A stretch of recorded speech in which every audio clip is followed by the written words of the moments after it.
l'assainissement. Donc c'est un vrai sujet. Asseyez-vous, mesdames. Et puis, écoutez, je vous laisse vous présenter, ça sera beaucoup plus simple. Merci, Monsieur le Président. Alors, je me présente, Gilles Cherrier de l'Agence de l'eau Seine-Normandie. Un certain nombre d'entre vous m'ont déjà croisé parce que j'étais jusqu'au 1er avril en charge des milieux aquatiques sur l'ensemble de la région Île-de-France pour l'Agence de l'eau et la direction Île-de-France. Depuis le 1er avril, je remplace Christian Salomé, que beaucoup d'entre vous doivent connaître, parce que ça fait depuis un certain temps que Christian représente l'Agence de l'eau en Seine-Normandie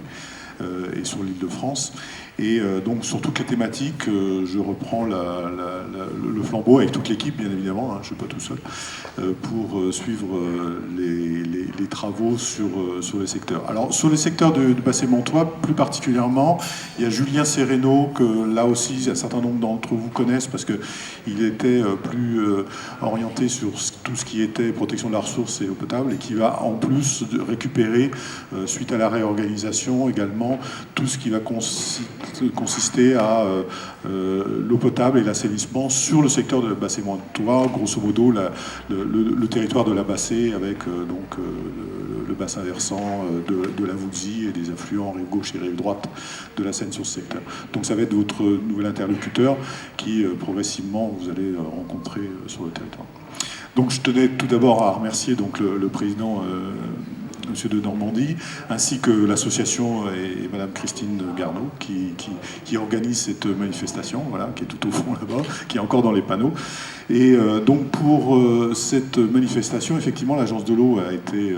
donc sollicitée pour être partenaire, comme on l'est depuis un certain temps à Provins, où je dirais l'équivalent de cette manifestation se faisait. Et donc on a souhaité à cette occasion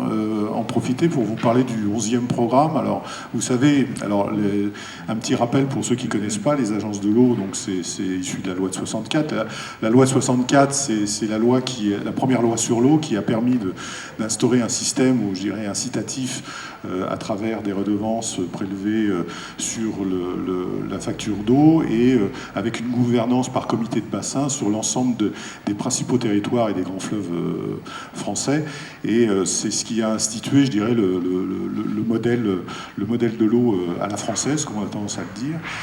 Cette loi de 64 a été ensuite confirmée par une loi de 92 qui a renforcé la vision de la stratégie à l'échelle des bassins versants à travers de ce qu'on appelle des schémas directeurs d'aménagement et de gestion des eaux, les SDAGE,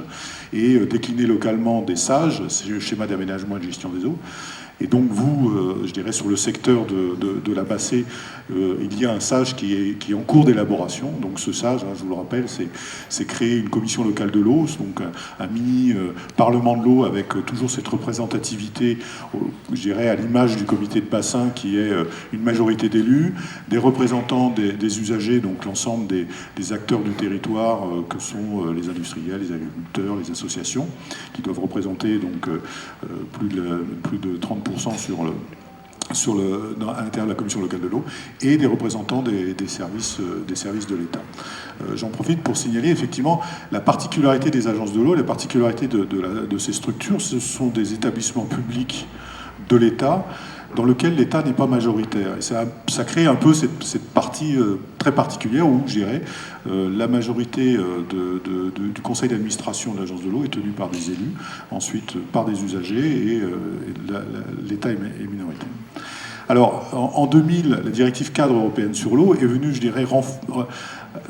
s'approprier la démarche initiée dans les lois françaises pour décliner à l'échelle européenne cette vision de travail par bassin versant, je dirais. Le constat avait été fait au niveau européen que des investissements avaient été faits pour notamment regagner de la qualité de l'eau, mais le constat a été fait aussi qu'au niveau de l'amélioration de la biodiversité et des milieux aquatiques, on n'était pas au rendez-vous. C'est-à-dire que bien qu'on améliore quelque part la qualité de l'eau avec des investissements sur les stations d'épuration, l'assainissement, on n'arrivait pas à atteindre, je dirais, à reconquérir une qualité des écosystèmes correcte. Et c'est pour ça que cette directive cadre sur l'eau a été non seulement de mettre en cohérence un certain nombre de directives qui avaient été prises au fil du temps, mais également de donner des objectifs de résultats pour que, je dirais, à l'échelle des citoyens, citoyens européens, on ait une équivalence d'évaluation de la qualité des milieux et de rendre, je dirais, cohérent à l'échelle de l'Europe, sachant qu'effectivement, le modèle français, comme je le rappelle, souvent a pu être facilement, entre guillemets, mis en place dans les 60-70, parce qu'on a des grands fleuves qui coulent uniquement dans un pays, qui est la France. Et quand on regarde les grands fleuves au niveau européen, ils sont souvent transfrontaliers. Et donc l'organisation à l'échelle européenne du Danube, du Rhin et de ce genre de cours d'eau a impliqué quand même du travail en commun sur l'ensemble de ces échelles, de ces pays européens, qui se sont inspirés en créant des commissions à l'échelle des bassins versants. Et c'est bien c'est l'idée qui a été reprise dans la directive cadre européenne sur l'eau. Et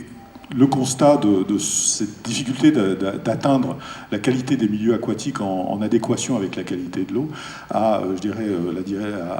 conduit l'État français de décliner cette directive européenne dans la loi sur l'eau de 2006, qui s'appelle la loi sur l'eau et des milieux aquatiques, le petit nom c'est la LEMA, qui notamment accentue, je dirais, la pression pour améliorer le fonctionnement des écosystèmes et faire en sorte que les bassins versants refonctionnent correctement. Et cette loi sur l'eau, je dirais, a été enrichie par tous les travaux qui ont été menés, notamment pour la COP21, sur le changement climatique, où le constat des recherches qui ont été faites sur l'ensemble au niveau international, avec un pilotage d'un groupement de chercheurs à l'échelle internationale. À l'échelle française, le constat a été fait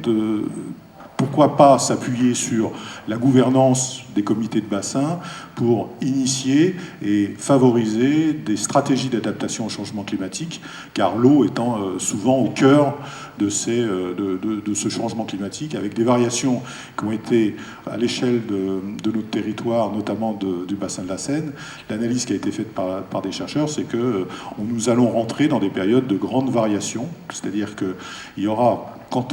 quantitativement, je dirais globalement, des variations qui sont peut-être pas forcément importantes dans un premier temps, sauf si on ne change pas de trajectoire, mais ça c'est un autre sujet. Mais avec une trajectoire d'amélioration, on aura des variations qu'on est en train de constater un peu, des périodes d'étiage, notamment des rivières plus sévères, et des périodes d'inondation plus importantes, des variations qui vont se voir à l'échelle donc des bassins versants. Ce qui implique d'adapter nos politiques publiques à adapter nos stratégies pour qu'on puisse au moins franchir le cap d'adaptation en attendant de corriger, si possible, et dans l'espoir de corriger la trajectoire de ce changement climatique. Et c'est pour ça que le programme que l'on a, donc des programmes sur 6 ans des agences de l'eau, donc le comité de bassin vient d'adopter le nouveau programme donc, qui commence en 2009 et qui va en 2019, excusez-moi, et qui va donc se terminer en 2024, de 6 ans. Il s'appelle effectivement Eau et Climat parce que il implique cette vision du changement climatique dans sa démarche.